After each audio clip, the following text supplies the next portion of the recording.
Labarin wani mahaifi wanda ya yi aikin baɗala da diyarsa. Ga yadda labarin ya kasance, ‘yan mata Farida ta dawo gida daga makaranta saboda amsa kiran da babanta ya mata, inda ya ce mata wai su mamanta za su fita suna jiranta. Ta hanzarta tana shigowa gidansu ta tarar da uban nata wato malam a zaune a babban falo yana kallo. Ta gaishe shi tare da cewa na dawo baba. Sai malam ya ce kin makara har sun fita sun barki, ziyara za su je gidan yan uwa dama, sai zuwa dare kuma za su dawo. Sai yarsa Farida ta ce to shikenan, ai na yi karatu kai a ɗakin mu. Ta miƙe domin tafiya ɗakin su na kwana. Sai Bala ya ce baki ji ba, maganar kuɗin makarantar ki ina tunanin lokacin biya yayi ko? Farida ta ce baba. Nawa ne kuɗin ya tambaya? Ta ce 45,000 ne. Malam ya fara saka hannu aljihunsa kamar sai ɗauko kuɗi, sai kuma ya ce kash, ashe ma na manta kuɗin nan a ɗaki. Shiga ɗaki ki ɗauko min su suna kan gado. Farida ta ce to, ta nufi ɗakin baban nata domin ɗauko kuɗi. Tana ta murna domin batar kuɗi za ta samu na kashewa, don ta ɗan yi kare akan asalin kuɗin makarantar.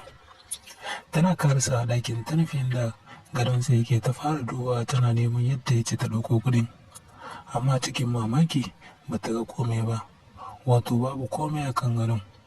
Sai ta ɗauko filo ko suna karkashe, amma ba ta ga komai ba nan ma. Farida na cikin dube-duben nan, sai kawai ta ja shigo cikin ɗakin an rufe kofa. Ta juya da sauri tana sugunne kan gado tana kallo.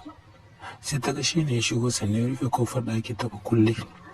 Malam Bala ya karaso gefen gadon nan ya zauna, yayin da Farida diyarsa tana sugunne. Ya zuba mata idanu yana kallon kera cikin yarinyar nan mai ruɗa hankali, yana matukar kwaɗayinta. A dalilin hakan ne mai sa kawaliyarsa Jamila ta samu masa wata dirarriyar gajeruwar mace mai manya-manyan luka-lukai. Ya kura wa 'yan fulanin ta na mujiya. 'Yan fulanin nata sun gunsulo daga wuyar rigar nata kamar za su fito waje. Nan da nan Bala ya fara da yawo. Baba na duba ko ina ban ga kuɗin ba. Yarsa ta dawo da malam cikin hankalinsa da ta ga ya gama tafiya a duniyar tunani. Yadda ya kura mata idanu yana wani tanɗe-tanɗe. Bala ya ce Farida wallahi akwai daɗi. Ta ce ban gane ba. Sai malam ya sake cewa abinda muka yi mana da nan kin gane, akwai lagwada. Farida ta ce me muka yi ne ban gane ba. Bala ya kuma cewa abinda ya fara tsakanin mu da ke a gani ma wata akwai lagwada. Farida tsinkiyar da kanta, zuciyarta tana wani harbawa tal. Zufa na karyo mata ta tsoro.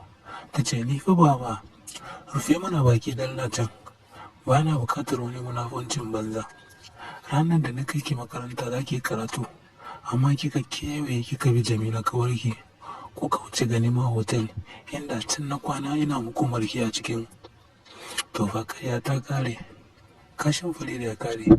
Ta ji malam ya kure ta, ba wata mafita, tabbas ya gane ita ne ya mamarke a ranar. Farida ta ce ko dai kana magana ranar nan da ka kwana market ana sauke kayanka? Bala ya ce rashin kunya zaki min kuma, ni fa ba dukan ki zan yi ba. Farida ki daina ba sajan nan, na ga asalin kalar ki, na yi miki marke ba wanda ban gani ba, kar ki manta. Farida shiru babu magana. Yanzu ba ta da wata mafita, sai dai kawai ta fito wa babanta hanyar bariki, sai su daidaita tun da shi ma dan barikin ne, kuma da barikin ya fito mata.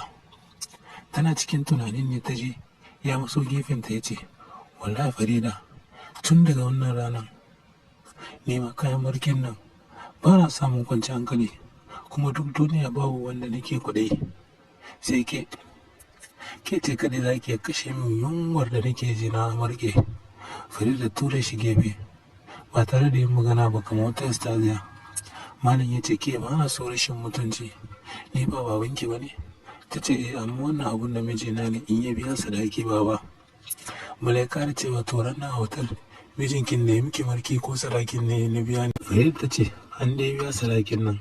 Nan take kuma ta tuna masa da maganarsa lokacin da ta taɓa masa maganar kuɗin makaranta, inda yake cewa ai kuɗin ba mallakin gwamnati ba ne, zufa ya nemo su. Don haka sai ta kara da cewa kaga wannan kayan nawa ba na gwamnati ba ne, zufa nake idan ana min marke. Nan take Bala ya gane shekiyar inda ta dosa, wato diyan nan ta waye sosai, sai ya biya masa sannan zai samu ya mata mulki. Cikin ransa ya ce ba laifinki ba ne, ni na kawo kaina, kuma warki ta jamin tun da har ta yi keken fita, kin iya sarrafa maza ana miki barke. A zahiri kuma sai cewa yi to ni ma sai na biya sadaki, ai wannan ba wani abu ba ne. Nan take ya buɗo durowarsa ya janyo bandar ɗin yan 500 ya jefa mata. Farida ta yi murmushi tare da karɓar kuɗin nan, ta rungume bandar ɗin kuɗin ta tafi. Shi kuma Malam sai kara masuwa gefenta yana sarrafa ta hankali. Farida ta kalle shi ta ce, Baba, ka tabbatar ba yanzu su maman ba za su dawo ba? Malam ya ce, na tabbatar mana, can nesa na tura su ba. Farida ta ce, to Baba ka shirya, sannan ka jira ni, yau za ka yi marke da ni.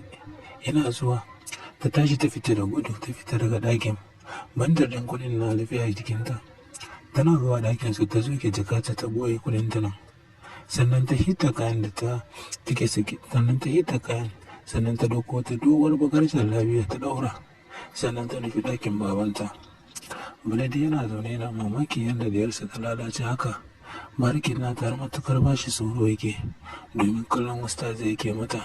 Ashe iskoki suna mata hudu ba kunne. Amma tunanin nan bai ana Bala sarrafa yarinyar nan ba. Ya zauna yana jiran yarinyar nan. Yana nan zaune sai ga Farida jarsa ta dawo cikin sun ɓalaliyar jallabiyar riga. Duk girman rigar nan sai dan fulaninta suka yi turko, suka turo ta sama. Ganin su Malam su man ko'ina Malam ga ta da kugu iya kugu sun yi dororo suna bakwal. Idan tana tafiya Bala yana wani haɗe yau yana kallon Farida. Zarmuro tana girgir, tana kowa ta neman ya yi marke, yayin da Farida ke taku zuwa wajen da yake takawa. Tana karusawa gabansa sai ta yi nuni da hannu ta ce mai ya zo. Sannan ta juya ta fara wani shegen taku, tana tafiya tana rangwada. Wannan lunsu mai yin fulanin tan sai shilluwa suke. Bala tashi kamar sakako sangan. Ya zuba a kwankwasai da yarsa ido, yadda kugun nata yake shilluwa a zuwa dama, wani bulbul suke yi, tana motsuwa sama da kaza. Tana taku a hankali, tana rawar banjo. Na fi Malam ya wange mai baki, ya fara bin bayanta kamar wani dolo suna tafiya. Tana janne da akalarsa yayin da yake biye da ita. Ita ce ta masa jagora. Da shigar su dakin Farida ta haye. Shu nan kawai aka aikata wanda aka aikata.